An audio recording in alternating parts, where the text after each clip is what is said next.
From the Husker Hawkeye Midwest Security Laminate Studio, I'm Travis Justice, Dr. Rob Zadiska, my guest, and this is the first of what will be many game previews coming up on HuskerHawkeye.com. And Rob, week one of the college football season is here, and the Iowa Hawkeyes open up at home against Tennessee Tech.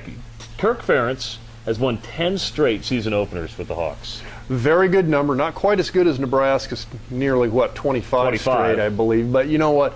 Actually, that's a huge number. And when you look at when Ferentz took over this program and how down it was there in the late 90s, the guy's a miracle worker. And I think, it's really a testament to the changes that he's made over the last decade and a half within this program. Gone is Ricky Stanzi, in steps James Vandenberg. That's the big question right now, is the quarterback situation for Iowa. But you look at James Vandenberg, who has started some games for the Hawks and got some quality playing time. He has the benefit of what could be one of the best offensive lines in the country. You know what? It's a great offensive line. And you look at Ferentz's background as an offensive line coach.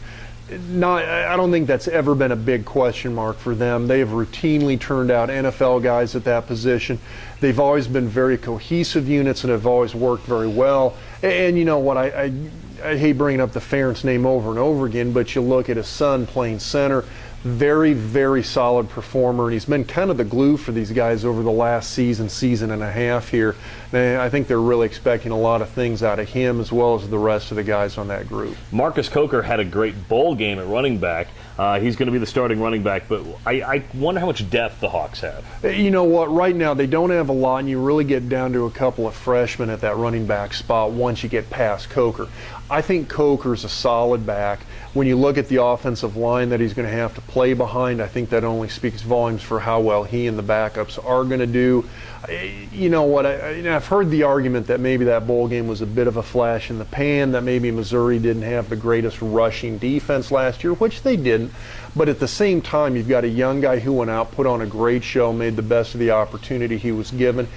And given what Ferentz's history has been in terms of developing a lot of these young running backs, I really wouldn't be too worried for a couple of reasons. One, again, I think you've got a quarterback who, although he's only got a couple of starts, he's not Ricky Stanzi, but at the same time, he's been in this program for a number of years, so I think he's going to be a very well-developed, heady guy who, you know what, he's a very underrated athlete. The guy can run, the guy can throw, he's got a great arm. Don't be surprised if Vandenberg really comes out and takes a lot of pressure off of that running game and gives Coker those opportunities to shine. You know, Iowa has a lot of guys off last year's team in the National Football League. Defensively, they lose some key guys, but they also have key leadership back. Some people are expecting maybe a little bit of drop on defense, but I don't see it. You know, I don't think it's going to be a huge drop. They're going to hurt a little bit from a couple of those losses. I think people tend to hone in and they look at, well, we lost Adrian Claiborne, but he really didn't make all that much noise last year anyway. You still got to think about the fact that you look at his junior season and the production that he put out that junior season. He attracted a lot of double-team blocks, a lot of those. It's sort of a de facto double team, but I call them chip blocks, where you're bringing a fullback or a running back, even sort of a tight end out of the backfield to put an extra hand on the guy as well.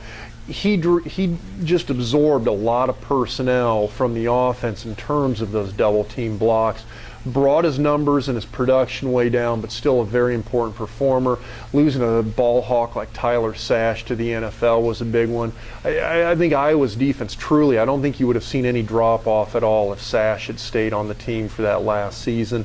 At the same time, they've got a lot of other guys. You look at Benz on that defensive line, a guy who, again, put up a lot of numbers back during Claiborne's junior season 2 years ago.